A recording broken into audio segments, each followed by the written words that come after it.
présenter aussi ce qu'il fait et surtout la région, le pays dont il vient. Marie, vas-y, je t'en prie. Bonjour à tous. Alors du coup, moi c'est Marie Josselin. Je suis la fondatrice de Thunder Dices. Donc nous, on est une entreprise qui fait du MJ Pro. Mais bon, aujourd'hui, je viens pas pour ça, pour parler de ce côté MJ Pro. Je viens plus pour parler tout bêtement de mon expérience de joueuse étant basée sur Édimbourg, donc en Écosse. Et donc je vais parler de toute la zone UK. Stéphane, je Super. crois derrière, tu es notre leader élu en un sens. T'es en mute par contre. Oui, Stéphane, il faut ouvrir ton micro.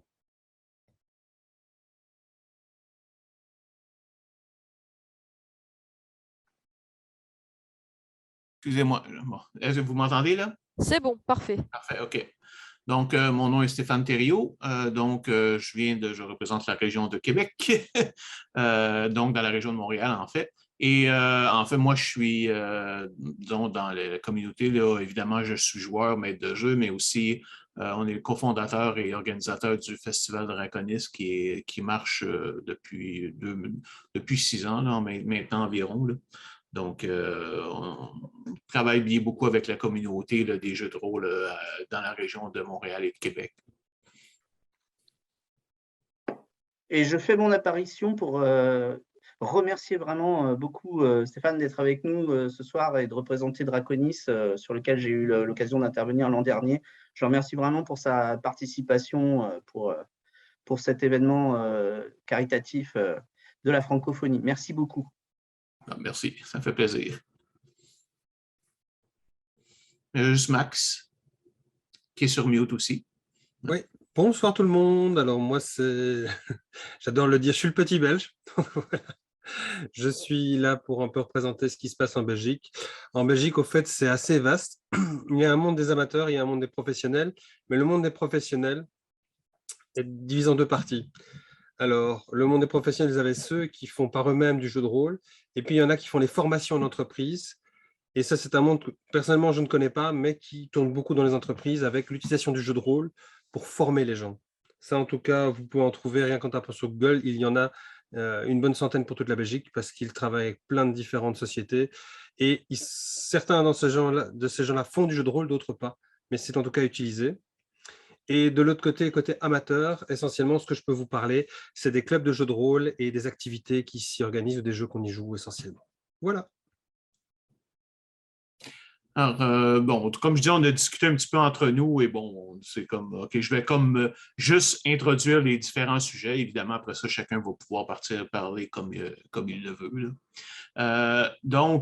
J'ai juste l'idée un peu, c'est de vous donner une idée de ce qui se passe dans les différents groupes de la francophonie. Bon, ça aurait évidemment été plus fun de le couvrir un peu plus large, mais bon, on a quand même des gens d'au moins 2 continents ici.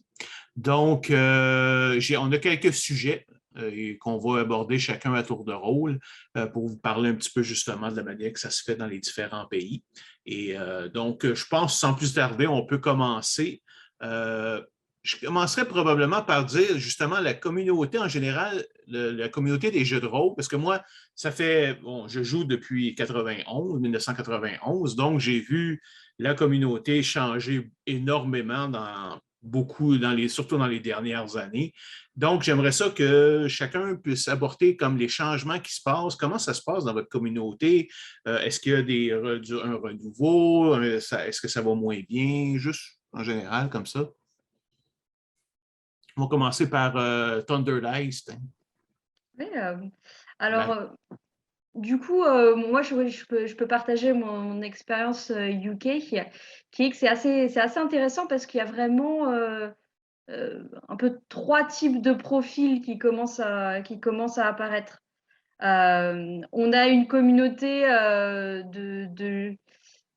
comme JDR plus ancienne, entre guillemets, où généralement la moyenne d'âge, c'est autour 40 plus.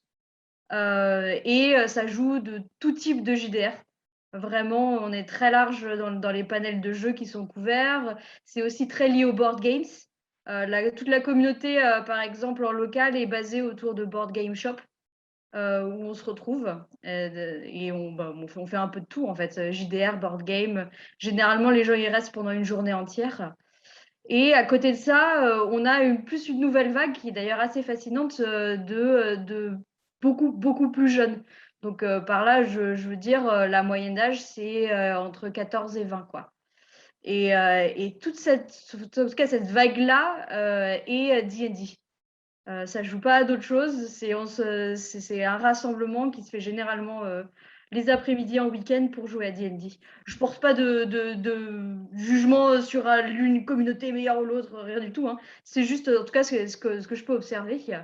Et la troisième un peu catégorie, ce que Max a d'ailleurs abordé, c'est tout cet aspect JDR entreprise, qui en tout cas s'est bien développé au UK.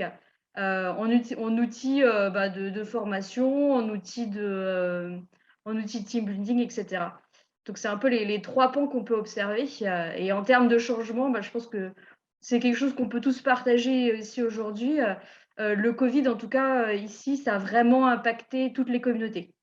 Nous, on avait 4 shops, 4 espaces à Édimbourg où on pouvait faire du JDR. On est passé à 0. Donc, ça a été absolument dramatique d'un point de vue lieu simplement pour se rassembler. Parce que du coup, maintenant, même si on veut faire une partie de JDR, c'est rendez-vous au pub, ce qui n'est pas forcément idéal comme condition de jeu. Et même les patrons de pub ne sont pas forcément ouverts à avoir une table posée pendant 5-6 heures un week-end, quoi, même si on consomme. Donc voilà un peu le feedback général. Max? Oui, alors en Belgique, on a effectivement très mal vécu le confinement dans les clubs. Ça, c'est le retour que j'en ai eu. Donc, côté amateur, il y a 2 catégories. Il y a ce qui est le jeu de grandeur nature qui s'est arrêté. Et il y a les clubs qui se sont arrêtés. Jeux de rôle grandeur nature, certains ont pu sortir, puisqu'en Belgique, on pouvait sortir dans les parcs. Et encore fait des entraînements en gardant 1,50 m de distance. Donc, ce sont des armes longues qu'ils utilisaient ou des hallebardes en latex pour pouvoir s'entraîner. Côté jeu de rôle sur table, là, effectivement, la communauté a été fort impactée. Et il y a 2 comportements. Il y a eu le comportement « je migre sur Discord », qui s'est fort développé dans certains clubs. Et dans d'autres, on reste chez soi et on garde le contact en s'envoyant des messages. Donc, il y a eu ces 2 phénomènes qui ont eu lieu. Et ça a fort impacté la communauté parce que beaucoup ont été, parce qu'on a fait 3 confinements en Belgique, je ne sais pas comment vous avez fait chez vous, mais on les a fait assez. Et depuis la fin des vacances, au fait, que certains ont pu reprendre des activités, excepté en province du Luxembourg, où là, au fait, le gouverneur de la province impose des règles aussi strictes qu'en Allemagne. Et les gens ne peuvent quasi pas faire des choses ou avec des masques et des protections et tous les clubs ne savent pas se payer tout ça. Donc, on a assez, évidemment, mal vécu cela en Belgique, mais petit à petit, on y retourne. Il y a des clubs qui ont rouvert dans des salles communales. En communal, chez nous, c'est les petites zones de mairie.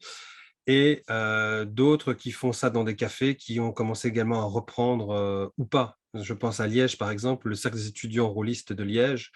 Je disais, vous faites encore quelque chose? Ils font non, on ne fait plus rien. On ne sait même plus où on peut aller jouer. Donc, il y a des phénomènes différents qui se passent. Et ces 2 communautés de rôlisme ont été donc fort impactées. Mais maintenant, ça reprend. Il y a à nouveau des jeux de rôle grandeur nature qui sont réorganisés depuis les vacances, parce que c'est à l'air libre, donc ça peut se faire. Et de nouveau, dans les salles, maintenant, les gens retournent. On a eu droit à la Medinasia où il y avait la Uplay. Et la Uplay, c'est la partie où il y a du jeu vidéo et jeux sur table, où là, évidemment, les gens ont pu reprendre et faire des activités aussi. Donc, on commence à retourner vers une vie normale. Et on a eu également le Brussels Game Festival, où là, ils ont trouvé une solution. Ils ont délocalisé dans différentes zones de Bruxelles les activités. Et notamment, il y avait 2 clubs au lieu des 4-5 habituels qui ont participé. Mm-hmm. Nous autres, de notre côté, la communauté a quand même beaucoup changé, comme je disais, ces dernières années. Il y a toujours au niveau des grandeurs nature, ça a toujours été très fort ici. Donc, il y en avait plusieurs, même des dizaines des fois, dont les plus gros qui étaient Bicoline, qui se retrouvaient sur le Mont-Royal et qui faisaient comme des événements de 2 semaines là, pour faire ça. Donc, ça a toujours été gros et assez populaire, mais au niveau des jeux de rôle, on n'a pas la notion vraiment, ou en tout cas pas encore vraiment à date, la notion de club ou d'association et tout ça, ou de fédération même. C'est sûr qu'il y a des places, par exemple, dans des places d'enseignement, les universités, il peut y avoir des clubs de jeux de rôle, mais à l'extérieur, c'est très peu. En général, les gens vont plutôt jouer chez eux. Et d'ailleurs, même nous autres, comme organisateurs de festivals, ça a été un défi parce qu'on en avait fait un festival de 2006 à 2010 environ, et c'était toujours un problème d'aller convaincre les gens de venir dans les festivals. Là, par contre, on a recommencé en 2016 et en 2017 et on a vu la situation a complètement changé. Donc, effectivement, il y a un peu comme Marie disait, il y a comme un groupe qui était plus quarantaine. Moi, je suis dans le début de la cinquantaine, là, donc oui, ça fait longtemps que je joue. Donc, il y a de ces groupes dans cette partie-là, mais il y a beaucoup, beaucoup, beaucoup de jeunes qui ont commencé. Puis ça va aussi dans la trentaine. Nous autres, à partir de 15 ans jusqu'aux 30 ans, en fait, ce qu'on découvre, c'est que les gens commencent, vieillissent, vont à l'école, vont établir des familles pendant la vingtaine, vont s'acheter, vont aller trouver des places, fonder peut-être une famille, avoir quelques enfants. Et après ça, qu'est-ce qu'on fait maintenant que nos enfants sont, ça veut dire, ils ont quelques années, ils ont 10 ans, ils ont 12 ans. Bien, on va recommencer à jouer parce que c'était le fun dans ce temps-là. Donc, on a vraiment un renouveau gigantesque parce que je fais juste comparer dans le temps, en 2006, le nombre de personnes qu'on avait, ou ce qu'on faisait, on avait fait une convention qui couvrait tous les types de jeux, en tout cas les jeux de table, les jeux de cartes, les jeux de rôle. Nous autres, évidemment, ce qui nous intéresse plus, c'était le jeu de rôle, mais on voulait être plus inclusif, les jeux de figurines, puis tout ça. Et aujourd'hui, on a presque 2 fois plus de personnes juste avec des jeux de rôle.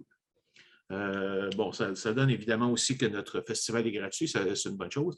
Fait que, mais en même temps, même au tout niveau, même s'il n'y a pas la notion de club et tout ça, la communauté en ligne, il y a beaucoup de YouTubers qui font des lignes de jeux de rôle, des actual play en ligne. Moi, il y a des podcasts, moi j'en ai un de mon côté. Donc, il y a beaucoup, beaucoup d'activités comme ça. Et on a vraiment, vu qu'on se rejoint maintenant d'année en année, ça a vraiment créé quelque chose d'assez spécial où, en plus, on a été capable justement d'aller rechercher les jeunes puis les plus vieux, puis on n'est plus séparés. On a réussi comme à se remettre ensemble pour que tout le monde travaille ensemble au lieu de dire OK, tu as les plus vieux qui sont les grognards, là, puis ils jouent à des systèmes des vieux, puis là, tu as les plus jeunes qui vont jouer à des systèmes plus récents et tout ça. On a quand même réussi comme à éliminer cet aspect-là, fait qu'on est bien content là-dessus. Parfait. Oui, allez-y, si vous avez d'autres choses à dire. Non, je disais que je pense que, d'ailleurs, si c'est OK pour tout le monde, si on se tutoie, je pense que ce sera plus sympa. Que tu as touché un point très intéressant sur le fait que maintenant, les gens, il y a beaucoup de relationships qui se passent en ligne, en fait. Et c'est assez fascinant de voir que même on se dit aujourd'hui, le JDR à l'international, ça doit être différent en local, etc. Alors qu'il y a un vrai langage commun qui est en train de se développer. Beaucoup de personnes ont les mêmes références, on écoute les mêmes podcasts, quelle que soit notre nationalité. On se retrouve à faire du JDR sur un Roll20, par exemple, avec des gens qui viennent de un peu partout dans le monde. Et je trouve ça assez fascinant de voir qu'en fait, ces frontières culturelles disparaissent en un sens. Ça, c'est absolument vrai. D'ailleurs, l'année passée, on a dû faire notre édition pour 2021. Bien, cette année, plutôt, on l'a fait en 2021, on l'a fait en ligne. Évidemment, on le faisait toujours en personne et on l'a fait en ligne cette année. Évidemment, c'est qu'il y en a qui n'aiment pas ça, donc ils ne sont pas présentés. Par contre, on a été capable d'aller chercher beaucoup d'Européens qui est intéressé à venir jouer avec nous autres. Tellement que, ben là, évidemment, on préfère quand même jouer en personne, mais on est en train de préparer les éditions pour l'année prochaine et on considère sérieusement l'idée d'avoir une édition séparée en ligne juste pour permettre à tout le monde de jouer ensemble parce qu'on s'est rendu compte que oui, évidemment, il y a toujours des différences, mais au bout du compte, on se comprend tous. Puis on est capable de tous jouer ensemble, là. OK. J'allais dire chose. Oui, vas-y, vas-y. Non, mais je rejoins aussi, j'ai des parties différentes et j'ai notamment un Français qui vit au Maroc et un Algérien qui joue avec moi. D'ailleurs, c'est assez comique. L'Algérien m'a expliqué que la majorité de ses copains qui font du jeu de rôle le font en anglais et lui est un des rares qui le fait en français. Donc, effectivement, avec la langue française, on peut effectivement rassembler d'autres personnes. Et là, justement, David Robert m'a également mis en contact avec une jeune Française qui vit avec son compagnon qui est néerlandais aux Pays-Bas.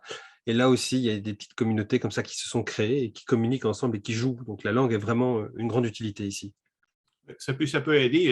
Il y a une de vos compatriotes, une Française, qui était venue, ça fait 3 ans ou 4 ans maintenant. Elle venait littéralement d'arriver au Québec, c'est comme le jour avant, et elle est allée au centre-ville, je ne sais pas comment, puis elle a vu une annonce de notre festival, elle a décidé de venir de venir jouer, de venir voir. Et on l'a comme, moi, je l'ai recruté pour la partie que j'offrais. Et en fait, depuis ce temps-là, elle jouait avec nous autres. Là, elle était retournée en France à cause de certaines affaires à cause de la COVID et tout ça. Mais on joue, ça, c'est la fois où on joue l'après-midi pendant le dimanche après-midi avec des gens. C'est ça. Elle est en France, les autres sont au Québec, mais je veux dire, on n'a pas de problème à jouer en France. C'est ça c'est certainement l'avantage là, de jouer en ligne. Bon, c'est ça. OK. Oui, vas-y. Et non, et là-dessus, je trouve ça assez fascinant parce que, par exemple, cette notion de jouer à un jeu de rôle en groupe avec une langue comme axe fédérateur, c'est quelque chose en tout cas que nous, on ressent beaucoup au United Kingdom. Il y a les communautés de Français expats là-bas. Il y a beaucoup de groupes d'expats francophones jouant à D&D, etc.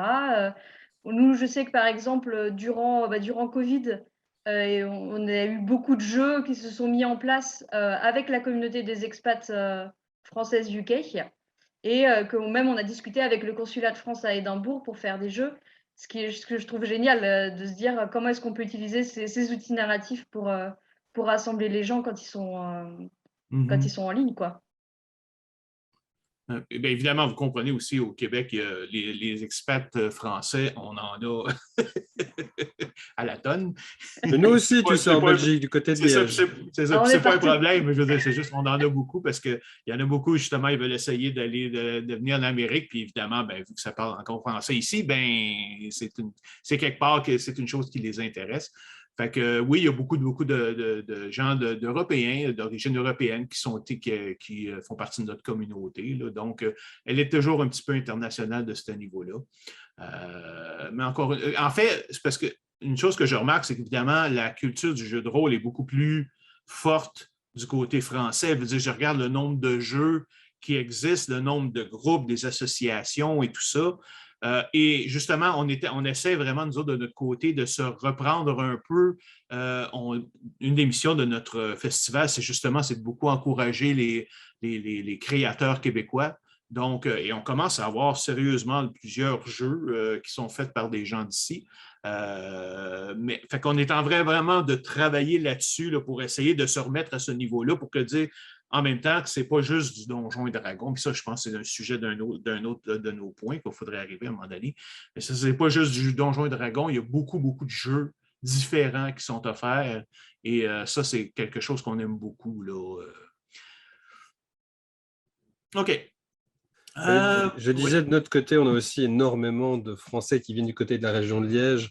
Liège est une ville de 200 000 habitants quasi, où il y a 3 clubs de jeux de rôle. Donc, juste pour vous signaler, Bruxelles, il y a 1 million d'habitants, on en a 2 clubs de jeux de rôle. Enfin, côté francophone, hein, côté flamand, par contre, je ne saurais pas vous dire.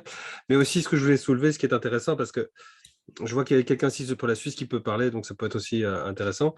Canada, Belgique, Suisse, nous sommes des pays fédéraux où le français n'est pas la seule langue.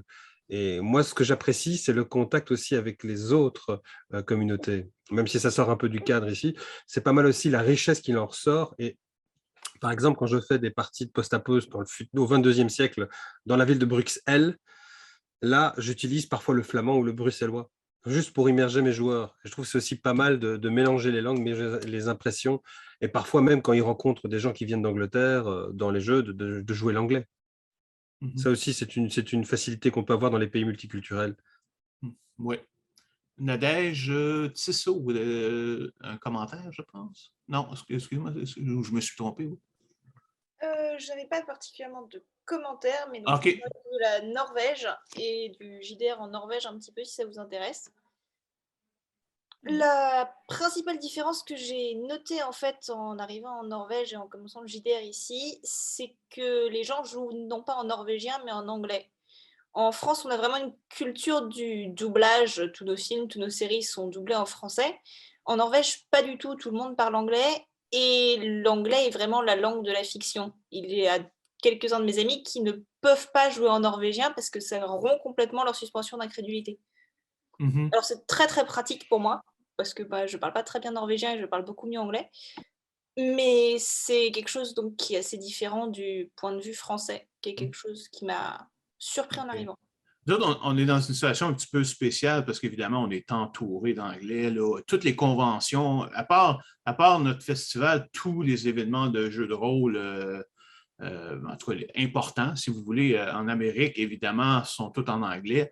Fait que, évidemment, il n'y a pas de problème que si quelqu'un veut offrir une partie en anglais, on est presque tous bilingues, on se comprend tous l'anglais à différents niveaux. Mais en même temps, on essaie quand même de mettre le français de l'avant parce que, encore une fois, juste pour un peu se démarquer. Si quelqu'un veut offrir une partie en anglais, il n'y a aucun problème, et en autant que ça soit bien indiqué, là, on va l'encourager. Il y a des anglophones aussi sur notre conseil pas d'administration, c'est pas vrai, c'est pas un conseil d'administration, mais juste sur notre comité d'organisation. Donc, c'est pas un problème. C'est juste qu'effectivement, étant donné que tous les autres événements sont en anglais, et souvent, c'est que la tendance qu'on a, surtout dans le temps, dans le 20 ans, c'était justement dès qu'il y avait des conférences comme ça même si on disait que c'était bilingue, ça tournait en anglais, tout le temps. Parce qu'il y avait des anglophones qui ne parlaient pas français, fait que veut pas, on voulait se faire comprendre, fait que on parlait en anglais, les panels devenaient anglais et tout ça. Donc, il n'y avait pas vraiment beaucoup de place pour le français. Puis ça, c'est une autre chose qu'on a voulu mettre vraiment là, de l'avant là, pour dire, comme je dis, vous pouvez offrir vos parties en français. Si vous voulez un panel qui voulait offrir en anglais, je n'ai pas de problème non plus. Mais l'organisation, on s'attend que qu'on va travailler en français. Puis bon, on s'entend que 95% de nos parties ou nos événements sont en français. Alors okay. En Norvège, c'est l'inverse finalement, puisque tous les événements vont être en anglais, même si ce n'est pas du tout une langue nationale. Mm-hmm. Ben, tu vois, c'était un peu la situation qu'on avait dans le temps, puis qu'on essaye un peu de redresser. En tout cas, on pense que ça devrait être redressé un peu. Là. Ce serait intéressant d'ailleurs de voir le point de vue de Xavier sur en fait, la partie anglophone. Oui. Xavier, du coup, si tu unmutes. Volontiers, oui. Moi, j'ai la particularité d'être suisse et en 2012, je suis parti dans le Canada anglophone. Donc, j'ai la vision autre du décor que Stéphane représente. Déjà, une chose à savoir, c'est qu'en 6 ans, la population francophone de Toronto a doublé. Il y a beaucoup de Français qui émigrent là-bas dans le but de trouver un travail. On ne va pas parler du climat politique, mais il est fort probable que c'est un impact dessus. Toronto, traditionnellement, est un endroit où énormément de designers habitent. Il y a notamment Ed Greenwood qu'on connaît, mais aussi Jim Zub, par exemple. Et ils enseignent dans les collèges, ils enseignent dans les universités, etc. Donc, il y a effectivement une tradition. Il y a même, une fois par mois, une rencontre qu'ils appellent Prototo, dans laquelle ils essayent des prototypes de jeux de rôle, de jeux, de plateaux, etc. Et la plupart du temps, dans un magasin fondé par un Français. Même chose qu'au Québec, il y a beaucoup de jeux qui se font dans les collèges, dans les universités, que ce soit Ryerson ou U of T. Ils ont tous un club dans lequel les gens se rencontrent. Ça joue aussi énormément dans les magasins, mais ça, je pense que Stéphane ne l'a pas mentionné, mais par exemple, ça joue aussi sur Sainte-Catherine, sur Saint-Denis, etc. Il y a des magasins qui offrent possibilité de jouer. Maintenant, avec le Covid, ça a été effectivement un gros challenge. Il y en a pas mal qui ont fermé. Oui. Ouais. C'est en train de revenir petit à petit, mais il y a encore du progrès à faire. Les conventions, on a pris plein les dents aussi. au Canada anglophone, notamment Breakout, je pense que tu dois connaître. Breakout, Oui. ça fait la 2e année qu'ils sont obligés de le reporter. Fan Expo a eu lieu cette année, mais dans un environnement nettement plus restreint. Anime North, même chose. Canadian Can National Games aussi, Exhibition ont été restreints énormément. Donc voilà. Les organisations sur place sont passées aussi en ligne. Alors le Toronto Rare Gamers n'a pas suivi, mais je sais que Toronto D&D était déjà sur Discord et Roll20 depuis un moment. Et Unite the Factions, par exemple, s'est retrouvé à faire le passage en ligne. Et maintenant, ils ont un serveur de 3000 ou 4000 personnes à peu près qui interagissent. L'autre chose, on a remarqué, comme Marie, énormément de joueurs de D&D. Il y a l'effet Critical Role derrière ça. Donc, il y a énormément de jeunes qui s'en inspirent. Moi, j'ai fait de l'introduction de D&D en convention entre 2017 et 2019. Et à Anime North, par exemple, à l'ouverture des portes, on avait une 50aine de jeunes qui couraient sur le stand, histoire de créer des persos et jouer. Pour ce qui est de la Suisse, Covid a fait très mal. Alors déjà, moi, je suis à Genève, donc je connais malheureusement pas trop le côté vaudois et un peu plus loin. Mais traditionnellement, à Genève, le jeu est jugé négativement. C'est un jeu. Donc, on ne le prend pas vraiment au sérieux. Ce qui fait que pour les associations d'obtenir des locaux, c'est assez difficile. On avait fondé les Gnomes ludiques. On a eu la chance d'avoir des locaux pendant des années. Depuis 2012, l'association vivote. Et Covid a mis un frein certain aux activités de l'association. Il y a une autre association, la Horde, qui, eux, en fait, ont fait face à 2 choses. Le vieillissement de leurs membres. Donc, nombre d'entre eux sont devenus parents, ils n'ont plus de temps pour faire du jeu de rôle. Et Covid est aussi venu mettre un clou dans la boîte, afin de les finir. Donc, la convention qu'ils avaient l'habitude de faire n'existe plus du tout. Il y a juste une chose que je voudrais préciser de mon côté, avant qu'on passe évidemment à une prochaine question, un prochain sujet. C'est ça, tu parlais des jeux que je n'avais pas mentionné. C'est vrai, je n'avais pas mentionné les jeux en magasin, mais je dois avouer que les jeux, il y a beaucoup de. Effectivement, il y a des jeux en magasin, il y a des tables de jeux en magasin, mais la plupart de celles-là sont plus pour des jeux comme Magic the Gathering, des jeux de cartes. Il y a quelques places que tu peux encore jouer il y a encore quelques magasins où tu peux faire des parties de jeux de rôle, mais c'est relativement. C'est encore très rare par rapport au nombre de parties que les gens vont jouer chez eux, par exemple. OK. Donc, on peut passer au deuxième sujet. Précision. Oui. Vas-y. Voilà, juste pour quelque chose que j'ai oublié de dire, évidemment, et qui est très important aussi. Alors, tout le monde ne joue pas en club. Je ne l'ai pas précisé parce que ça me semblait normal, mais tout le monde ne joue pas en club en Belgique. Il y a aussi beaucoup de gens comme ailleurs qui le font entre copains, entre amis, entre connaissances, pour une bonne et simple raison. Si aller jouer en club est payant, il faut payer une cotisation. En France, je crois que c'est pareil. Donc, voilà, il y a la possibilité donc pour les joueurs de soit le faire dans un club, c'est payer une cotisation, soit de le faire avec des copains, on amène la bouffe, les chips et les boissons et on fait ça en bonne franquette. Voilà, ce sont les 2 possibilités qui existent aussi. Ça, j'avais oublié de signaler, donc je voulais juste rectifier pour pas qu'on dise que j'ai dit une bêtise. Merci. Parfait. OK. Je vais passer au deuxième sujet. Donc, on en a parlé un petit peu, évidemment, veut pas, par la force des choses. C'est quel genre de jeux qui sont populaires chez vous? Évidemment, on s'imagine, par exemple, que Donjons et Dragons, mais à quel point est populaire? Est-ce qu'il va prendre la majorité de la place ou c'est juste le plus important, mais pas majoritaire? Il y a aussi, on peut parler aussi, par exemple, de l'Adventurers League qui existe là, pour Dungeons & Dragons et par rapport à n'importe quel autre système de jeu, qu'est-ce qui est populaire chez vous? Les systèmes indépendants, par exemple, aussi, narration partagée, des choses comme ça. Qui veut commencer? Adège? Alors moi, mon club, parce que je joue principalement en club en Norvège, c'est un club de Donjons et Dragons. Donc fatalement, on joue beaucoup à Donjons et Dragons. Mais c'est en train de changer parce qu'ils m'ont élu event organizer. Et je n'aime pas Donjons et Dragons. Donc, on est en train de switcher et de faire beaucoup d'autres choses. Excellent. Voilà. Harry? Ouais, de notre côté, c'est assez intéressant parce que d'un côté, on a les grosses licences. Donc, on l'a tous mentionné, Donjons et Dragons, Cthulhu, etc. Donc ça, c'est les jeux qui cartonnent bien en termes de parties homemade, en un sens. On a beaucoup d'associations, c'est-à-dire c'est intéressant parce que les associations, en tout cas sur la partie UK, c'est des associations généralement qui sont en ligne pour des parties jeux en présentiel.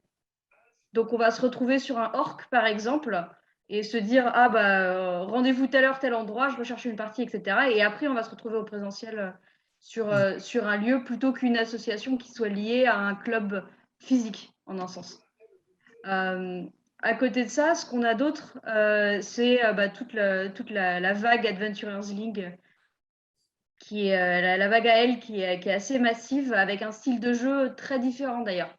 C'est un peu le jeu à la carte. Les gens, ils y vont.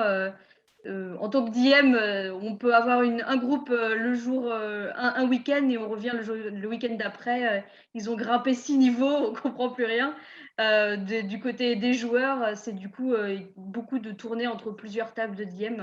Donc moi, je sais que ça m'avait assez surprise. En tout cas, la première fois que je me suis retrouvée à me dire, ah, bah, je vais être MJ. Et on voit les gens qui arrivent avec leurs personnages qu'ils ont déjà joué depuis 10 sessions avec 3 DM différents. C'est assez fascinant comme style de jeu. Oui, j'avais déjà juste un commentaire là-dessus. Il y a quelqu'un qui m'avait commencé à me parler de sa partie de Adventures League. Puis là, il me racontait comment il avait joué à plusieurs reprises avec chacun de ses personnages. Ça, c'est comme, je l'ai regardé, puis c'est, hein, quoi? Tu as joué la même partie 4 fois avec 4 personnages différents pour les faire monter de façon indépendante. OK, il peut y avoir beaucoup de surprises à la quatrième fois. Max? As-tu quelque chose à dire là-dessus? Eh bien, en Belgique, il y a beaucoup d'écoles différentes. Comment dire, de manières de jouer différentes. Je vais vous parler de ce que je connais du jeu de rôle grandeur nature, où j'ai beaucoup bivouaqué, puisque de 2000, sans dire de bêtises, de 2005 à 2019, j'ai été assez présent dans le jeu de rôle. Mais de 2017 à aujourd'hui, j'ai repris le jeu de rôle sur table que j'avais abandonné pendant des années. Comment vous dire? Alors, dans le jeu de rôle grandeur nature, on a énormément d'influences qui viennent de ce qu'on appelle l'école scandinave. Je ne sais pas si vous connaissez. Il y a différentes théories qui ont été mises en place dans le jeu de rôle grandeur nature là-bas, qui sont très forts à travailler les choses avec les rôlistes qui vont jouer, qui sont très forts de mettre en avant différentes pratiques, différentes structures, différents processus pour préparer des jeux de rôle parfois très trash, notamment des préparations psychologiques avant et des dépréparations psychologiques après le jeu de rôle. Puisque pour pouvoir jouer certains rôles, c'est tellement dur que, et j'ai eu beaucoup de témoignages ces dernières années, et ça demande vraiment beaucoup de travail là-dessus, et les gens sont vraiment tout transformés, et ils naissent aussi entre ces gens qui ont joué des choses, des émotions fortes. Donc c'est très intéressant. Donc là-dessus, il y a toute une école qui s'est formée de différents maîtres du jeu qui organisent ça, notamment que je peux citer, qui est Stéphane Gauvry, qui organise notamment, et ça c'est quelque chose, je pense qu'il a été cherché en Allemagne, deux jeux de rôle différents qui se passent, l'un à la période 1933, Cabaret 1933, et l'autre, Luftballon, qui se passe en 1986. Et dans ces deux, par exemple, préparations-là, on te construit ton personnage de cette époque pour comprendre ce qui s'est passé en 1933, quand les nazis ont gagné, qu'est-ce que les gens ont ressenti, qu'est-ce qui s'est passé. Et l'autre, Luftballon, qu'est-ce qui s'est passé pour tous ces gens qui ont voulu fuir l'Allemagne de l'Est qui était communiste. Donc, il y a des jeux de rôle comme ça qui se mettent en place dans le monde du grandeur nature, qui sont vraiment pour que les gens comprennent des périodes historiques dans ce cas-là. Il y en a d'autres de tout type différents. Certaines, c'est tu joues des clones. Donc, on t'apprend à ce que c'est qu'un clone, et tu dois chaque fois jouer des clones quand tu refais ton personnage. Donc, c'est aussi d'une manière différente. Et puis, il y a de l'autre côté, ce qui se passe du côté du jeu de rôle sur table, où là, par exemple, on a de tout. On a des gens qui font des projets novateurs, qui sont souvent des petits indépendants, ou qui viennent ou des petits, je veux dire, des rôlistes qui ont créé leur univers, ou qui veulent créer, ou qui veulent reprendre des univers connus pour tester de nouvelles méthodes. Et on a les grands traditionnels qui vont se réfugier dans différents jeux comme du Cthulhu, comme du Blaze of the Dark, comme du Donjons et Dragons, du Warhammer, et encore plein d'autres qu'on connaît tous. Et il y a également aussi, dans les plus vieux, par contre, ceux qui vont faire de l'OSR. old school renaissance. Et ça aussi, il y a un mélange qui s'opère un peu partout. Donc, vous dire essentiellement qui fait quoi où, la chose que je peux vous dire, c'est si vous allez sur des Discord, par exemple, de différents clubs de jeux de rôle, comme le Discord du Chaos, le Fumble Club, ou le cercle d'étudiants rôlistes, ou les Imagenautes, vous allez chaque fois voir dans ces Discords, par exemple, c'est un témoignage qu'on a de ce qu'ils font, les différents styles de jeu qu'ils vont jouer. Ça, je peux vous indiquer, si vous voulez, par club, ce que chacun préfère jouer. Mais sinon, Bon, ce n'est pas... Allez, je Non, connais non. plus mon côté, moi, du jeu de rôle de nature, où là, il y a vraiment de l'expérimentation qui se fait. Tandis que sur le jeu de rôle sur table, là, on est beaucoup plus dans des parties traditionnelles, mais il y a parfois des gens qui viennent avec des projets assez interactifs, assez... ça bouge, je dirais, mais ça reste encore très traditionnel. Nous autres, de notre côté, il y a beaucoup, évidemment, oui, il y a beaucoup de Donjons et Dragons, il y a beaucoup d'Adventures League, mais encore une fois, depuis peut-être 5-6 ans, il y a une très grande diversification. On est capable, par exemple, d'offrir, je pense, si je me rappelle bien, dans les années dernières, on avait l'équivalent de entre 45 et 50 systèmes différents qui étaient offerts à notre festival. Évidemment, Donjons et Dragons, c'était le plus offert, mais il y en avait peut-être 7-8 parties. Ce n'est pas comme 45 sur des 100. Évidemment, donc c'est sûr que Pathfinder aussi, c'est quand même assez populaire, mais de plus en plus, il y a surtout un certain groupe. Oui, je vais te revenir avec Gérard. Il y a comme des parties aussi, des jeux indépendants. Comme je dis, il y en a qui ont beaucoup mis l'accent sur ce qu'ils appellent les jeux narratifs à narration partagée, sans maître de jeu, par exemple. Ça ne m'intéresse pas particulièrement, mais il y en a quand même beaucoup qui sont intéressés par ça. Donc, on a vu vraiment ça apparaître, donc surtout par un groupe qui s'appelle Les Aventureux. L'avantage de ces jeux-là, c'est que c'est vraiment des thèmes très différents de ce que tu vois. Par exemple, il y avait un jeu qui s'appelle Poutine, où tu travailles dans un restaurant qui fait de la poutine et tu as c'est axé plus sur le relationnel entre les différents joueurs et de faire rouler le restaurant. Tu ne pars pas dans une quête pour essayer de tuer des monstres. Il y a un jeu sur la lutte ou le catch, que vous appelez, la lutte professionnelle, où les joueurs prennent le rôle de lutteur ou de ceux qui font des promotions, puis ils vont essayer de jouer leur personnage dans un monde de lutte. Donc, il y a quand même beaucoup de diversité pour ça. Comme je disais, il y a de plus en plus de jeux québécois qu'on essaie de mettre en place, là, et il semble être pas mal très apprécié. OK, je vais laisser la parole à Gérard. Vous voulez dire quelque chose? Ah oui, bonsoir à tout le monde.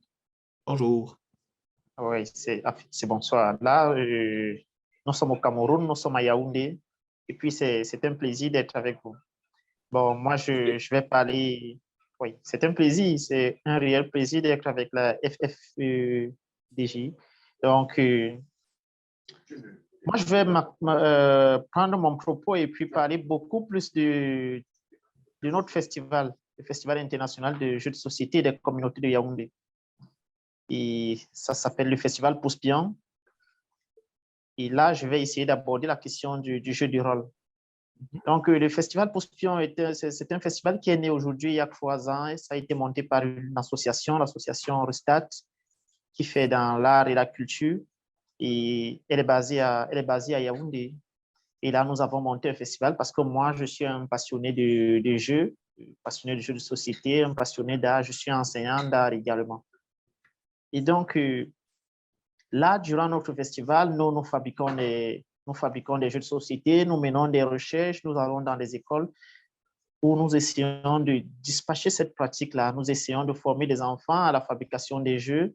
Nous essayons de les édifier dans ce nouveau couloir, si je peux me permettre de dire ainsi, qui est le jeu de société. C'est vrai que c'est ancien, mais ici, dans le contexte qui est le nôtre, à Yaoundé, il y a peu de joueurs.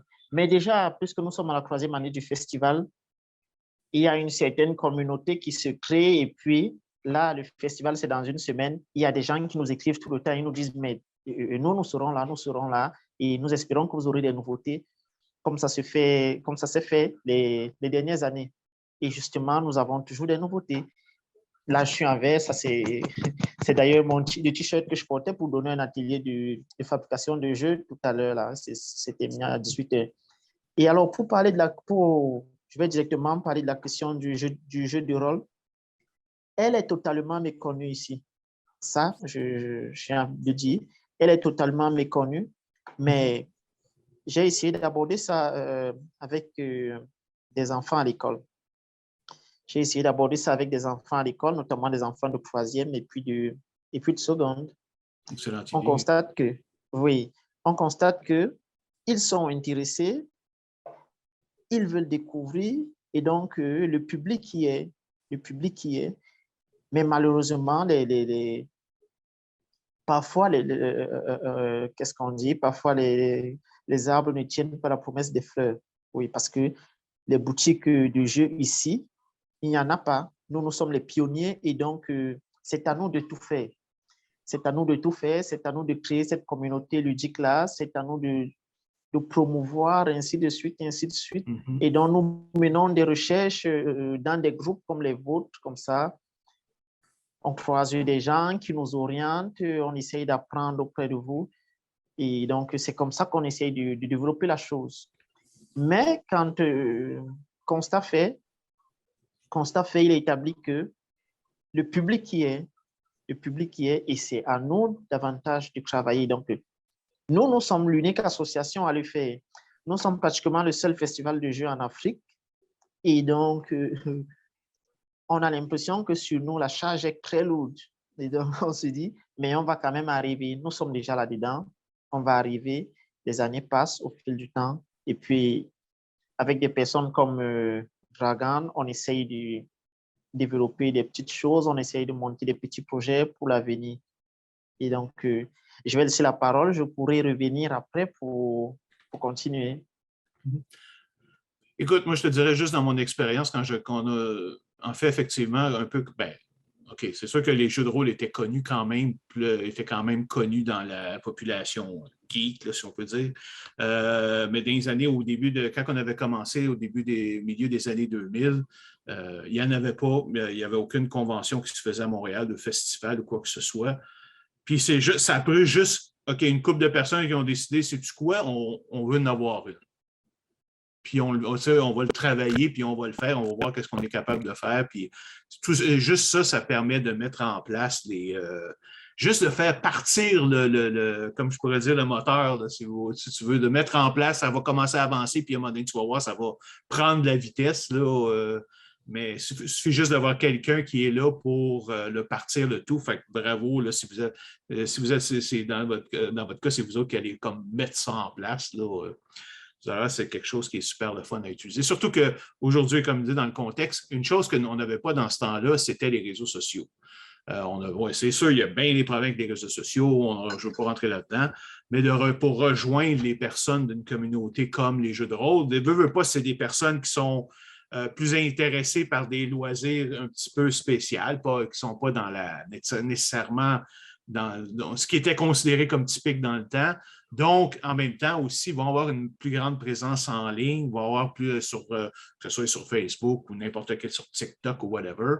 Donc, après ça, d'aller les chercher de cette manière-là, sont beaucoup plus faciles à trouver que si tu essayes de partir et d'aller les rencontrer dans les clubs où bonne chance si ça va fonctionner. Là. Fait que ça a aidé beaucoup là, à aller construire notre auditoire, si tu veux. OK. Y a-t-il quelqu'un d'autre qui veut intervenir là-dessus? Xavier, c'est ça? Puisqu'on a parlé des jeux prépondérants, moi, j'ai fondamentalement rien contre Adventure Zig. Au contraire, ce que je trouve génial, c'est que ça te permet de jouer à ton rythme quand tu peux, comme tu veux. Donc, de ce côté-là, c'est bien. Mais pas oublier que Donjon, c'est un point d'entrée. Les gens viennent, testent Donjon, apprécient Donjon et régulièrement, après, on essaie de leur proposer d'autres parties. À Genève, là, le club dans lequel je suis, donc les non-uliques, pour l'instant, je crois que le 95% des tables, c'est du Donjon. mais on essaye de proposer d'autres jeux, notamment du Rêve de Dragon, du Star Trek Adventures, etc. Mais le fait est que la majorité des nouveaux joueurs demandent du donjon, ils veulent du donjon. Donc, C'est c'est ça qu'ils difficile de connaissent. s'en écarter. C'est ce qu'ils ont entendu parler. C'est ce qui vend le plus. Pathfinder, pas tant que ça, même s'il y a... En fait, ils sont surtout en ligne avec Francia. Mais ouais, c'est donjon. Mm-hmm. OK. OK. Prochain sujet, je voudrais parler un petit peu avec vous du rôle des grosses conventions dans la communauté. Est-ce que vous en avez? Et qu'est-ce qu'elle vous a permis de faire? Est-ce qu'elle a permis d'avancer les choses ou au contraire, ça a fait en sorte que ça cause des frictions dans la communauté ou n'importe quoi? Qui veut commencer? Hey, Max, il sourit, fait que, ouais, donc. Je vais me lancer dans la rivière. Oh, OK. Eh bien, il y a effectivement plusieurs conventions, plusieurs choses qui s'organisent en Belgique, notamment une où beaucoup de Belges vont en France. Bon, je vais déjà la citer, c'est l'Udinor, que la FJDR connaît bien. Mais essentiellement, on a plusieurs organisations qui se font, comme le Festirole, le Summer Geek Festival, le Winter Geek Festival, c'est les mêmes qui le font, le Brussels Game Festival, la Made in Asia avec la Uplay et le Fol en jeu. Et donc, ce sont souvent différentes associations, soit qui le font par eux-mêmes, soit qui le font avec d'autres, comme par exemple Brussels Game Festival. C'est plusieurs clubs qui vont animer des tables là. La dernière fois où je suis allé, il y avait 5 clubs différents qui étaient venus. Il y en a une quinzaine de clubs en Belgique, pour vous situer la chose. La Uplay, il y avait 3 clubs qui sont allés à la dernière édition qui a eu lieu. Eh bien, c'était il n'y a pas longtemps. La Mid-Asia, c'était il y a un mois. Et donc, c'est l'occasion pour eux aussi de prendre contact. Et donc, parfois, il y a des gens des différents clubs qui vont se retrouver là-bas. Pas forcément en groupe, mais parfois, ils viennent jouer à une table ou découvrir un nouveau jeu parce qu'on a aussi des créateurs de jeux comme Incarnae, par exemple, qui font toutes les conventions pour faire connaître leur jeu de rôle. Et il y a également pas mal de choses qui se passent, notamment dans les échanges et dans les décisions de parfois de faire des conventions. Alors, chaque club fait plus ou moins sa petite convention, soit sur le Discord, soit sur le lieu où ils font leurs activités. Mais essentiellement, il leur arrive parfois, lors de ces conventions, d'échanger, d'avoir des projets en commun.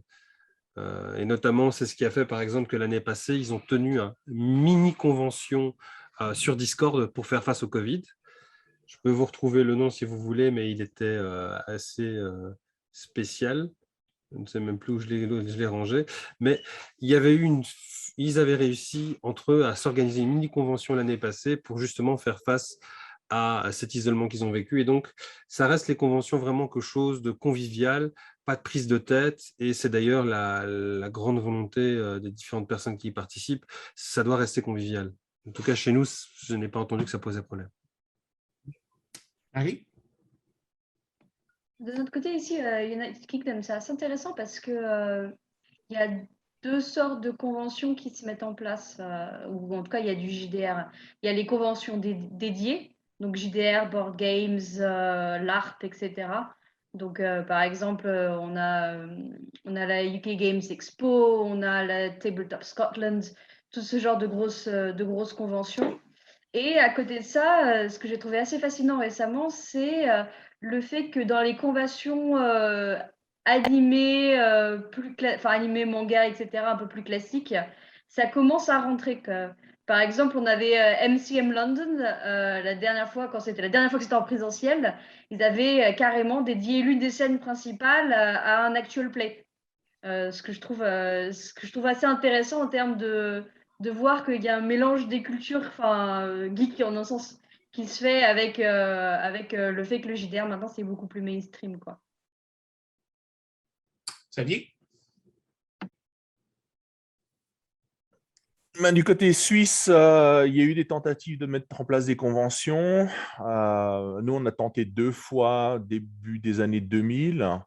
La difficulté, c'est de trouver un lieu qui réponde aux lois suisses, ce qui implique un coût certain. Et puis, comme j'ai dit, il y a peu de gens qui prennent véritablement au sérieux. En tout cas, ça, c'est pour Genève. En Suisse, on a sinon les PFL qui organisent Orchidée.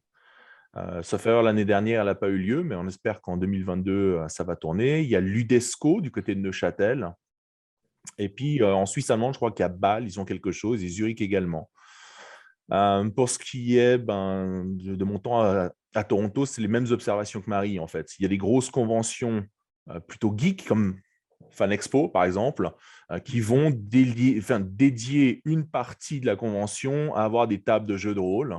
Oui. Comic-Con, ils font la même chose. Ouais, et puis il y a Breakout qui a été mis en place il y a 3 ans, 4 ans maintenant. Ils ont commencé à avoir un certain essor et puis ils ont pris Covid de plein fouet. Donc, on espère qu'ils vont pouvoir se relancer dès l'année prochaine et puis persister. Sinon, aux alentours, puisqu'on parle de Toronto, c'est grand, donc c'est facile de voyager. Même toi, tu ne dois pas avoir de peine d'aller un peu partout. Il y a toujours Phantasm qui existe à Peterborough, et puis on peut aller à London. Games aussi, je pense, à Ottawa. Je me rappelle bien. Ouais, un peu plus loin, Ottawa. C'est quand même 3h30, 4 heures de route, mais c'est faisable. OK. Gérard. Oui. Bon, pour ce qui est du Cameroun, des conventions, oui, elles commencent à naître avec l'Institut français qui est en train de réfléchir sur des choses. Bien que la question du jeu de rôle là-bas est encore vraiment très, très, très, très minime. Il y a la grande foire Promote qui aura lieu l'année prochaine et qui, très souvent, destine un grand espace pour des tables de jeu. Nous avons également une très grande foire qui arrive dans quelques semaines. C'est d'ailleurs une des foires mythiques du Cameroun, Yaoundé en fait, qui destine une grande portion, qui alloue une très grande portion aussi aux jeux, notamment les jeux de société. Et c'est notre association justement qui est chargée d'animer ce grand espace-là. C'est un espace de 300 mètres carrés. Et là, nous avons la possibilité de présenter toutes les catégories de jeux, essayer de présenter notre potentiel créatif ludique, et ainsi de suite, et ainsi de suite. Donc, ça commence à naître avec notre présence, avec ce que nous essayons de faire comme travail. Et on espère que ça viendra davantage avec la Coupe d'Afrique qui arrive également. On se dit, bon, peut-être qu'il y aura des opportunités également avec les grandes entreprises qui, malgré tout, sont un peu réticentes. Merci. Nadège, est-ce que tu as quelque chose à rajouter là-dessus? Non, je n'ai pas grand-chose à rajouter là-dessus, je suis d'accord. Parfait. Moi, je vais de notre côté, une des choses, parce que oui, il y a toujours le côté trouver des places, le côté payant et tout ça. Nous autres, on a réussi à éviter tout ça parce que la manière que notre convention, notre festival s'est recréé en 2017, c'est qu'il y avait un festival qui existait qui s'appelait Montréal Joue, qui était là pour mettre de l'avant les activités ludiques. Donc, c'était un groupe qui était organisé par une activité qui était organisée par les bibliothèques de Montréal et qui avait des activités un peu partout. Et je m'étais porté volontaire en 2016. Puis là, il parlait d'avoir un festival des jeux de société, des jeux sur table, toutes sortes d'activités ludiques pour les jeunes, etc., etc. Mais il n'y avait pas de jeu de rôle. Donc, j'avais été voir la personne après. J'ai dit, écoute, vous n'avez pas de jeu de rôle? Il dit, écoute, on aimerait ça, mais il n'y a personne pour. Il n'y a personne qui a fait une proposition. OK, parfait. Je vais vous revenir dans quelques semaines. Et effectivement, quand ça s'est tout terminé, on est revenu puis dit, écoutez, moi, j'ai une gang d'amis et on serait intéressé à organiser ça. Mais l'avantage, c'est qu'en faisant partie de Montréal Joue, premièrement, c'est gratuit. Il faut que ça soit gratuit, donc il n'y a pas tout le côté monétaire à s'occuper. Par contre, ils nous font de la publicité, ils nous fournissent la location, donc ils sont arrangés avec, dans notre cas, ce qu'on appelle un cégep, c'est-à-dire un environnement, une classe d'enseignement collégial. Et on a eu toutes ces affaires-là gratuites. Fait qu'à ce moment-là, on a réussi comme à se débarrasser de tous les côtés plates, si vous voulez, de l'organisation qui avait fait que la première série de conventions s'était écrasée parce que le monde n'était pas intéressé à faire du marketing puis d'essayer de les rencontrer pour avoir des sponsors et tout ça. c'était quelque chose qui ne nous intéressait pas. On était des joueurs. Ce n'était pas des gens qui étaient en marketing. Fait qu'à ce moment-là, on a pu vraiment partir et s'occuper juste des choses qui étaient plaisantes à faire. Après ça, ce que je remarque dans l'année, ben c'est ça, c'est qu'il y a quand même, il y a toujours des journées de jeux de rôle qui existent. Souvent, ça a été fait par des initiations, par exemple, par des magasins qui vont inviter plusieurs maîtres de jeu à offrir une partie, puis il y a des gens qui vont venir s'inscrire et tout ça. Mais il n'y avait évidemment pas de grande fin de semaine de 3 jours là, comme pour faire des jeux de rôle. Et à ce moment-là, c'est que là, avec le temps, ça fait quand même notre 6e année. Ce que je vois, c'est qu'on est un peu, étant donné que tout le monde est à distance, tout le monde est distribué dans le Québec, tout le monde, puis c'est grand le Québec, là, vous comprenez que c'est pas mal plus grand que vos pays en termes de surface. Je parle, évidemment. Là. Donc, il y a des gens qui sont loin là, et tout ça. Donc, c'est devenu une espèce de place où que les gens, ils pouvaient jouer à distance, ils pouvaient avoir même des podcasts à distance, mais c'était rendu la place pour se regrouper, une fois par année, c'était la place, et c'est la place où ils vont se rencontrer en personne, travailler en personne, vont faire un podcast en personne. Donc, ça comme, ce que j'aime beaucoup, c'est que ça a comme si la communauté était là, mais ça y a mis comme un point central où ce que tout le monde, après ça, a pu s'agrouper les gens autour d'eux autres, de nous. Et après ça, évidemment, eux autres, ils ont pu connecter ensemble, puis tisser leur propre lien, puis tout ça.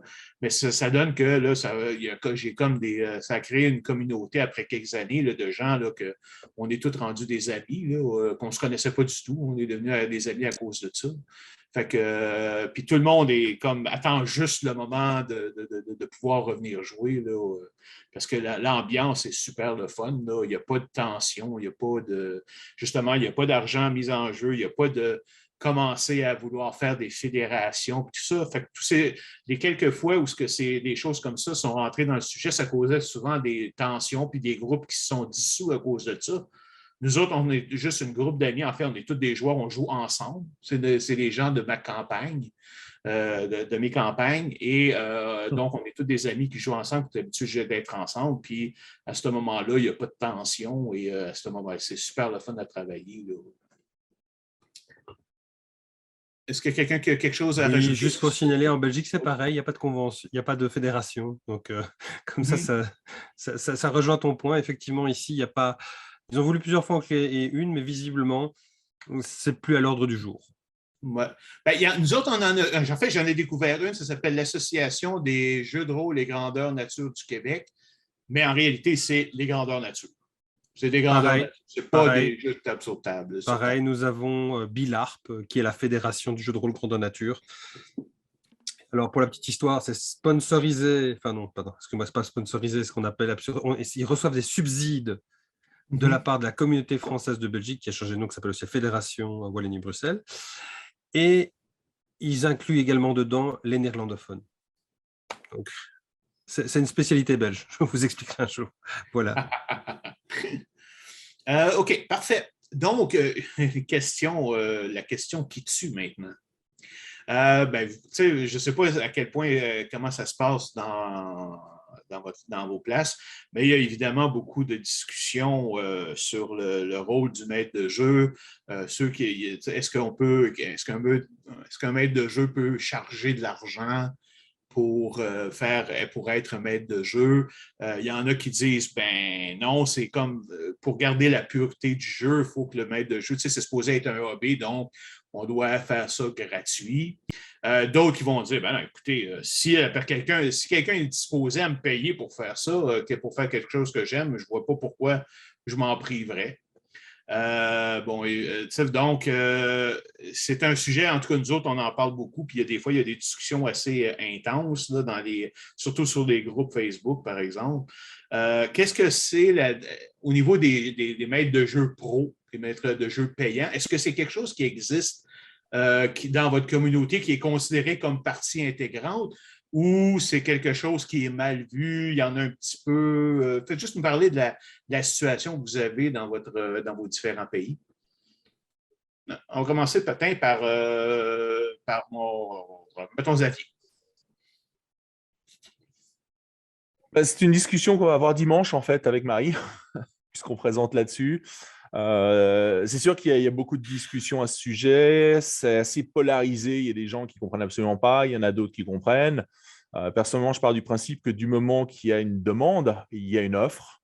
Le fait est qu'il y a des gens qui n'ont plus le temps de préparer, qui ont des gamins, qui ont des obligations professionnelles. Et puis, le vendredi soir, ils ont 4 heures, ils ont envie de jouer. Ils vont se payer un maître de jeu. Puis, ils vont jouer. Voilà. Après, c'est surtout une question de comprendre effectivement. C'est des pratiques différentes. Chacun a une pratique du jeu de rôle qui diffère. Et il faut accepter que ça se fasse. Maître de jeu en Suisse, j'ai entendu en tout cas 2 associations qui existent. La première est l'Ars Ludendi, qui tente de faire connaître l'activité rôlistique, mais plus du côté culturel. Et puis Unknown Armies, qui, eux, vendent des parties de Donjons et Dragons aux particuliers, aux entreprises, etc. C'est assez, pour prendre un terme québécois, c'est assez dispendieux, cher pour les Français. Voilà. Au niveau de ce que j'ai vu Canada anglophone, c'est le même principe qu'au Québec, c'est-à-dire que les gens y pensent. Il y en a plusieurs. Je connais plusieurs personnes qui se sont lancées dans l'affaire. Et tant qu'ils trouvent des clients, il n'y a pas de raison qu'ils ne le fassent pas. Par contre, ça place une barre de service qualité qu'il faut atteindre, parce que les gens ne vont pas payer pour n'importe quoi. Mais le comparatif le plus souvent est par rapport à une place de cinéma. Ça revient de mémoire à quelque chose comme 25 $ pour 2 heures de cinéma dans lesquelles on est passif, alors qu'en jeu de rôle, on va payer probablement 15 $ ou 20 $ pour 4 heures de jeu actif. Voilà. Moi, je rebondirais Oui. peut-être là-dessus en disant aussi, en fait, le monde du JDR Pro, moi, je le vois vraiment comme un peu la relation qu'on pourrait avoir avec le théâtre. Le théâtre, oui, on peut monter avec des potes sa pièce, avec simplement le récit écrit. C'est quand on prend un peu de temps, on révise, etc. et on monte son truc.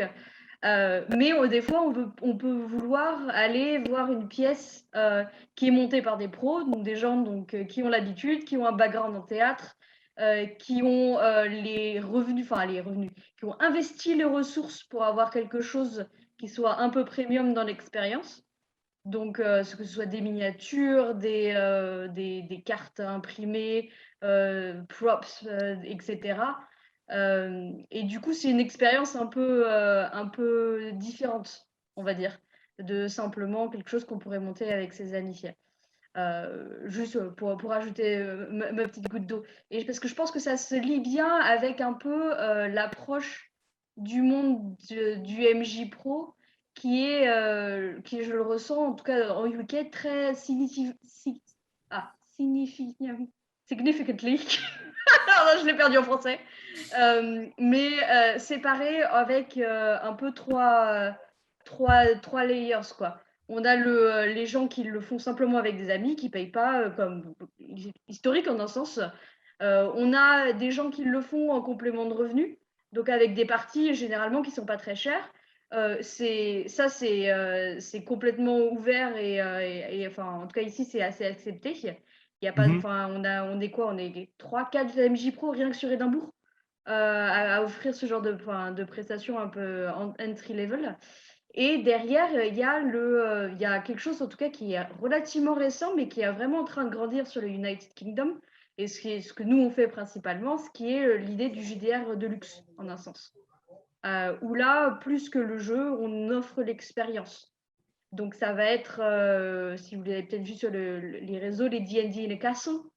Ça va être, nous on fait des jeux de rôle en château, on fait des jeux de rôle en cave, on fait des jeux de rôle, cage, réseau souterrain creusé par des Templiers. Donc ce genre de lieu qui du coup donne des coûts de location très importants, mais du coup offre derrière une vraie expérience, quoi. Ouais, c'est ça. C'est ça. Et avec un autre élément qui est le MJ du coup devient quelqu'un d'autre par rapport à simplement un apporteur d'entertainment. Donc ça va être toute la logistique. Ça va être toute la gestion nourriture, snack, etc. Ça va être en fait la gestion d'un voyage derrière. Et l'idée du voyage ludique, du voyage pour aller vraiment passer un week-end dans D&D, un week-end autre plateforme, etc. C'est quelque chose qui commence vraiment à prendre au UK. Mhm. Mais c'est pas des formes de grandeur nature, des murders, Il y a ça aussi, oui. Les ce escape qu'on appelle des games. one-shots live. Oui, il y a ça aussi. Il y a ça aussi. Tout ce qui est, en fait, j'en ai même pas parlé, mais tout ce qui est murder party et toute la culture de l'escape game, c'est vraiment massif ici. La plus petite ville, enfin, peut-être pas la plus petite, mais il y a Édimbourg, on a quoi? On a 7, 8 escape games différents. Pareil sur Glasgow. Même des villages de quoi 20 000 habitants vont avoir leur escape game. C'est vraiment rentré dans les mœurs, en tout cas. De OK. notre côté. Max, t'as-tu passé? Oui. Est-ce que tu avais parlé sur ce sujet-là? Je ne m'en souviens pas. Non. OK, vas-y. Je Donc, me souviens pas non, si c'était t'as bien toi ou fait. Xavier là, que j'avais Moi, pas. j'avais pas fait. Je m'étais même éclipsé un petit instant pour régler un problème personnel. Mais Il y a donc, je quelqu'un suis d'autre qui vient de- revenu. Voilà. Oui, au fait, il y a des MJ Pro qui commencent à naître et même des gens qui sont, comment dire, envieux de faire découvrir le jeu de rôle et de faire payer. Alors, je peux en citer un qui est une connaissance, Foulke, par exemple. Lui s'est lancé là-dedans et en même temps, il fait des formations pour aider les MJ et il demande, par exemple, un prix, comment il appelle ça encore? Un prix qui peut varier, un prix ouvert, un truc dans le genre, je ne sais plus comment ils appellent ça. Mais tu peux donner, si tu as envie, ce que tu veux au MJ qui va te former. C'est un peu à tatillon parce que je sais qu'il y a un arrêté, enfin, il y a une décision de justice qui est sortie sur quelqu'un qui faisait des visites guidées comme ça et qui se fait taper sur les doigts parce que normalement, on ne peut pas le faire. Je ne sais pas aujourd'hui, à l'heure actuelle, si les gens qui font du jeu de rôle et qui disent vas-y, c'est un prix ouvert, tu me donnes ce que tu veux, ne vont pas avoir des ennuis là-dessus. Mais il existe également des gens qui de plus en plus essaient également de se faire rémunérer pour différentes choses qu'ils font dans le cadre du jeu de rôle. Ça existe. Et puis, il y a aussi autre, je voulais en parler parce que c'est un ami qui est professionnel, qui gère une boîte de jeux, mais qui à côté le soir, il ne fait pas des réunions Tupperware, mais il fait des réunions Oika Oika, qui est une boîte qui vient de France et où on peut effectivement le soir voir quelqu'un qui fait des démonstrations avec des jeux. Donc ce genre de choses existe aussi. Et on a aussi pas mal d'escape games qui ont d'abord souffert avec le Covid, puis qui sont en train de rouvrir. Donc c'est une communauté en Belgique aussi qui est vivante, qui vit. Et je vois que Neb s'est connecté. Je salue Neb, qui fait partie du collectif de l'Orbe, et qui, si lui veut intervenir sur une question concernant tout ça, peut également, puisque son groupe, le collectif de l'Orbe, travaille pas mal avec Black Book Edition et avec également Casus Belli. Ils font par exemple le célèbre scénario Une Page, One Page Scenario. Et eux aussi, leur petit collectif est actif à leur manière. Donc, je peux lui laisser la parole si vous voulez, comme ça il intervient. Ouais, vous m'entendez? Oui, cool. Oui, c'est gratuit, hein, Max. Nous, on n'est pas du tout pro. Par contre, j'ai fait un commentaire tout à l'heure quand j'étais à moitié off. Il y a pas mal de gens qui passent du temps sur du serious gaming en entreprise et qui sont des MJ dans leur vie, je veux dire, associative ou dans des MJ ludiques. Et puis qui, dans le monde de l'entreprise, ont amené la dimension rôlistique juste pour faire du serious gaming et avoir cette mémoire à long terme qui s'inscrit par rapport à des formations un peu bateau avec des questions à choix multiples, etc., où au final, on se rendait compte que personne ne retenait rien à la fin de la formation. Et paradoxalement, on voit des gens, des exécutifs du monde de l'entreprise, etc., qui disent ouvertement, et là il y a une grosse différence culturelle, je pense, dans la francophonie, qui disent ouvertement, ben voilà, j'ai participé à un jeu de rôle, j'ai fait du jeu de rôle, et qui passe parfois d'un serious gaming en entreprise vers un Call of Cthulhu ou une expérience ludique de type real life ou jeu de rôle grandeur nature. La grosse différence culturelle que je vois dans la francophonie, c'est que ce soit en Belgique ou mes copains suisses ou canadiens, il n'y a plus de réelle honte, il y a personne qui cache vraiment cette dimension jeu de rôle, en fait.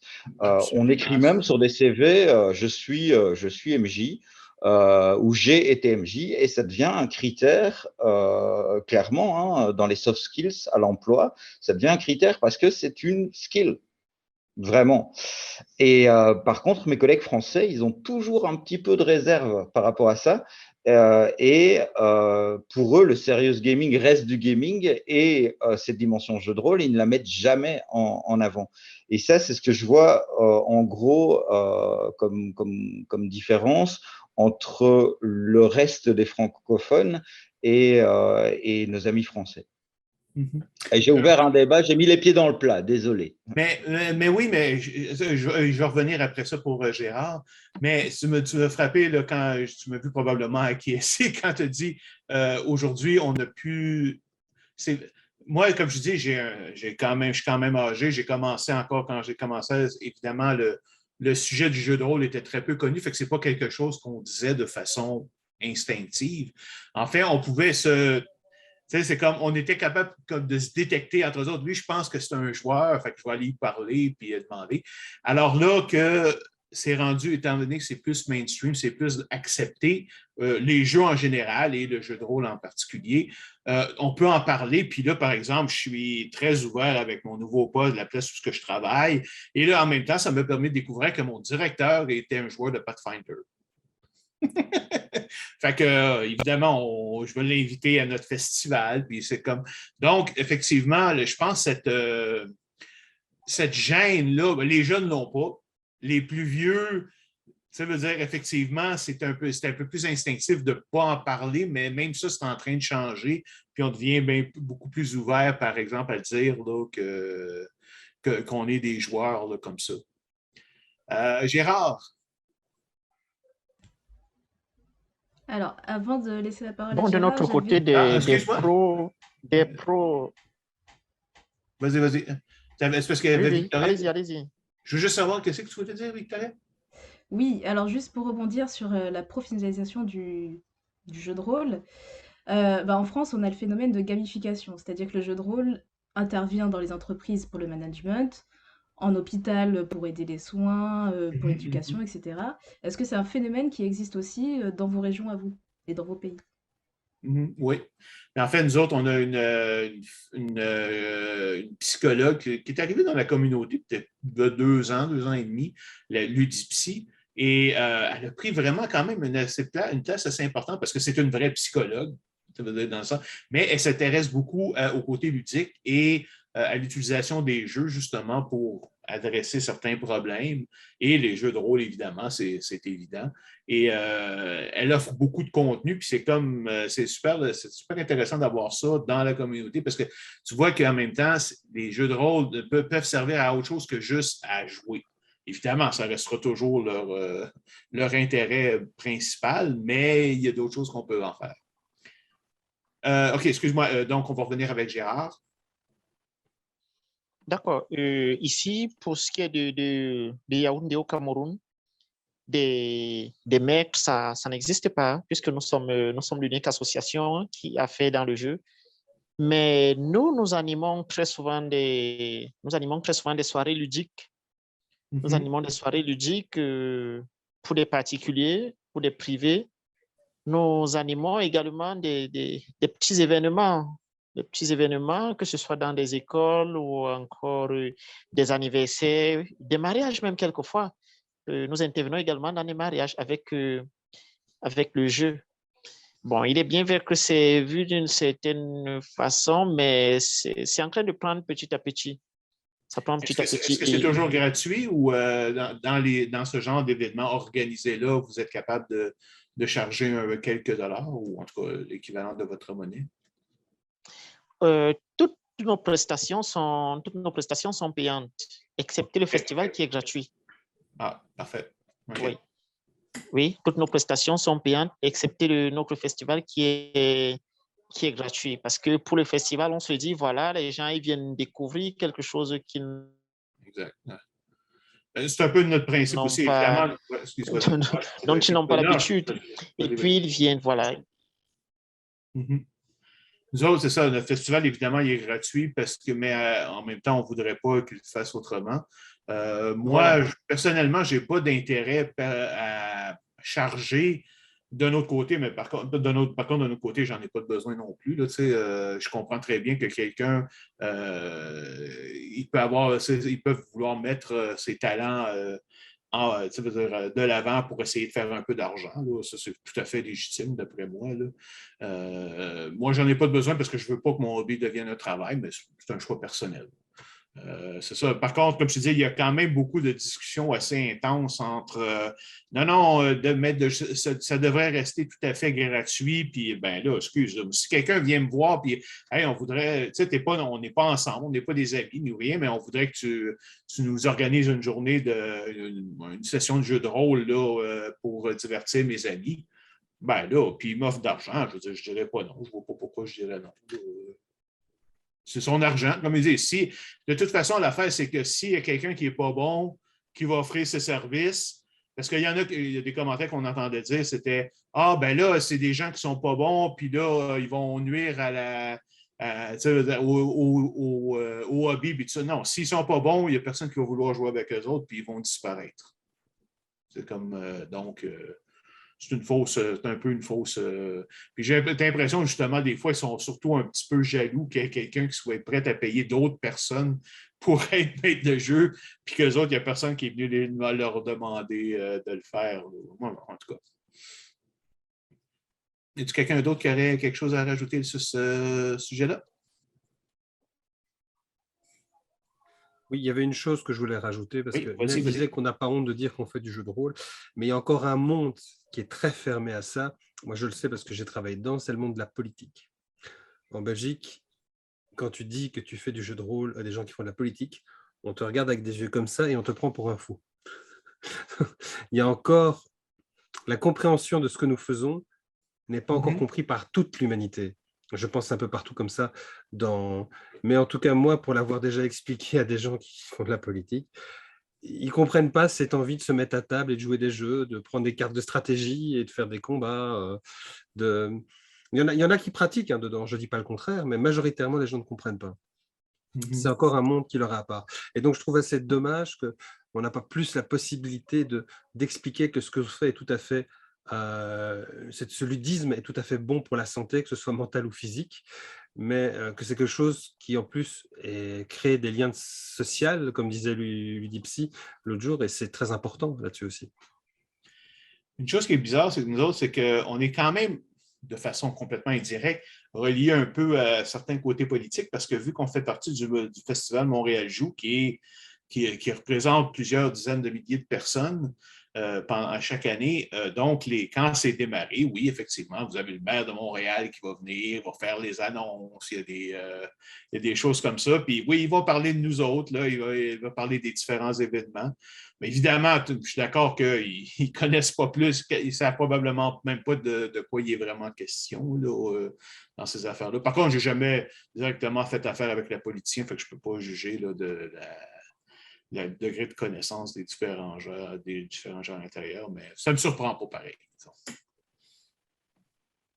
Juste pour rebondir, parce qu'il y a un sujet qui a été, je pense qui a été mentionné au passage, mais que je trouve fascinant, c'est le côté psychologie que tu as mentionné, Stéphane, et du coup ce lien avec les éducateurs en un sens. C'est un autre aspect, c'est pas du MJ Pro, mais quand même un peu en un sens. Parce que c'est tout ce qui est lié à l'utilisation du JDR comme outil pédagogique.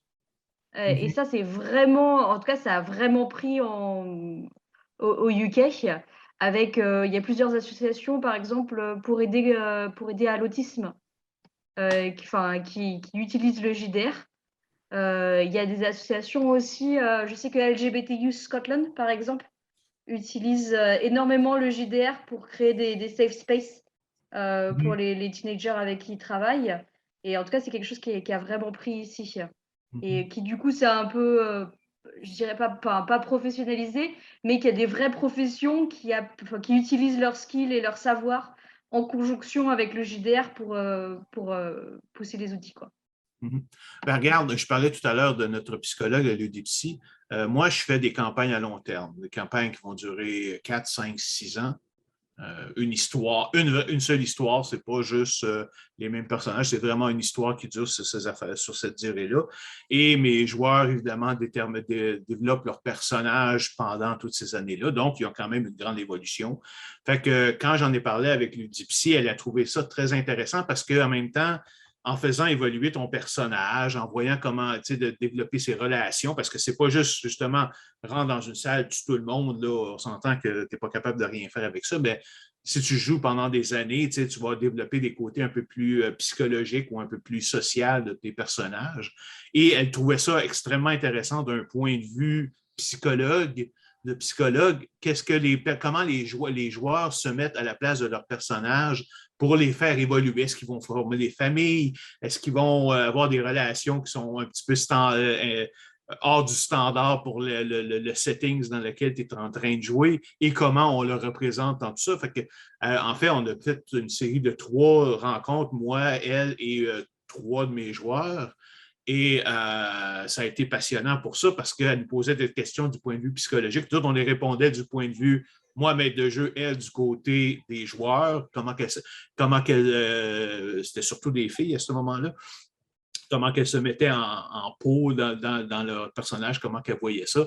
Et elle pouvait, après ça, parler justement des côtés un petit peu psychologie de cet aspect-là. Sans en côté, on reste toujours au niveau de la pop psychologie. Là. Elle ne rentrait pas dans les diagnostics de psychologue, là, mais je veux dire, c'était quelque chose qui était intéressant. Puis ça fait sortir des choses parce que tu te rends compte qu'effectivement, notre personnalité ressort quand tu fais ça. Surtout quand tu fais un personnage, comme je te dis, qui va te jouer longtemps, les traits principaux que tu as vont ressortir. Je ne joue pas un personnage qui est si toi, tu aimes être pensé, disons, tu es quelqu'un, ou plutôt tu es quelque chose tu es quelqu'un de très impétueux, de très impulsif. Je ne joue pas un personnage qui est très pensé, tout ça parce que tu vas jouer impulsif, parce que tu es impulsif. Comme, il y a pas, là, je parle pas, évidemment, comme je dis, je parle pas si tu peux de jouer pendant 1 ou 2 sessions. Ça, c'est sûr que tu peux faire à peu près n'importe quoi, mais à long terme, tes traits vont ressortir de ton personnage. Donc, ça a vraiment été intéressant pour ça. Et elle, justement, bon, c'est une chaîne Twitch qu'elle a, donc ça lui permet de faire des vidéos comme ça, puis les rendre disponibles sur le web. Là. OK. On arrive à la fin. Donc, s'il y a quelqu'un parmi vous autres qui a encore un point qu'il voudrait ramener sur n'importe quel des sujets qu'on a couvert ou un autre aspect qu'on n'a pas encore couvert, là, vous êtes les bienvenus. Xavier? Pour rebondir ce qu'a dit Marie, récemment, là, on m'a demandé à faire rejoindre un jeune qui a potentiellement des besoins spéciaux dans une de mes parties. Donc, je me suis intéressé aussi au sujet. Et on m'a cité le nom de Dr Raphaël Boccamazzo, qui a fait un doctorat entier sur l'utilisation des jeux de rôle, jeux vidéo, etc., pour, je ne dirais pas les traitements, mais en tout cas le côté psychologique et aider les enfants, même les adultes qui ont des besoins spéciaux. Donc, je vous invite à aller faire une recherche sur le web et regarder ce qu'il fait, parce que c'est super intéressant au final. Merci. Si tu as un lien à dropper, Xavier, moi je serais intéressée. Merci. Pourtant, j'ai mal compris. Qu'est-ce que tu as dit, Marie? Je disais juste s'il y a un lien à dropper ou même le nom écrit du gars, moi ça m'intéresserait vraiment. Ben, je pense que on peut le mettre sur le Discord. Quelque part, juste où. Ah merde. OK. Dernier mot de la fin? Tout le monde. Parfait. Ben, en tout cas, merci tout le monde d'avoir. Moi, j'ai quelque chose à dire là. Vas-y. OK, il y a Neb aussi. Vas-y, Gérard. Il y a quelqu'un qui a fait allusion au jeu là dans une thèse. Il a fait allusion au jeu dans une thèse de doctorat. Moi également, dans ma thèse de doctorat en art plastique, j'utilise un peu le jeu comme un objet d'art. Et donc, je m'intéresse à l'art dans l'espace public.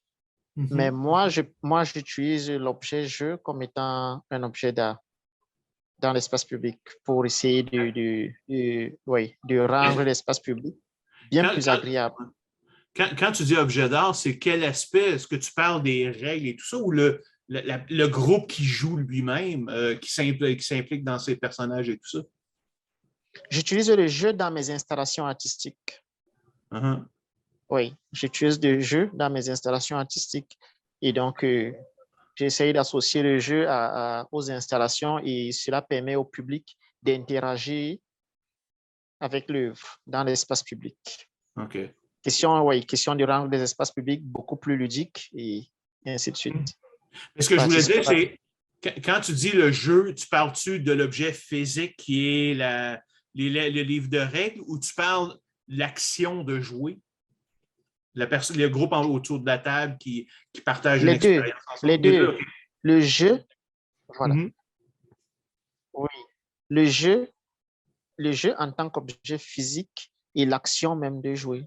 OK, c'est bon. Et ça participe au processus de gamification de l'espace urbain. Je serais curieux de voir ça. Voir ce que ça donne. Non, sérieusement. Parfait. Fait que si jamais tu peux mettre aussi un lien quelque part, là, ça serait intéressant. Je serais vraiment intéressé de voir. Il y a Neb qui disait que tu avais la main levée tout à l'heure? Ou t'avais-tu quelque chose à dire? Non, j'ai applaudi la table ronde. Juste pour complémenter ce que Xavier disait, je pense me souvenir que vous m'entendez. Ah, là, on vient. Ouais. Ah non, je suis pris. Ouais. Juste pour complémenter ce que Xavier disait, il y a l'interview de Idriss Aberkam, le très contesté Idriss Aberkam, qui est en Suisse maintenant, qui fait une synthèse en fait des sciences cognitives et de la gamification. Je posterai le lien aussi.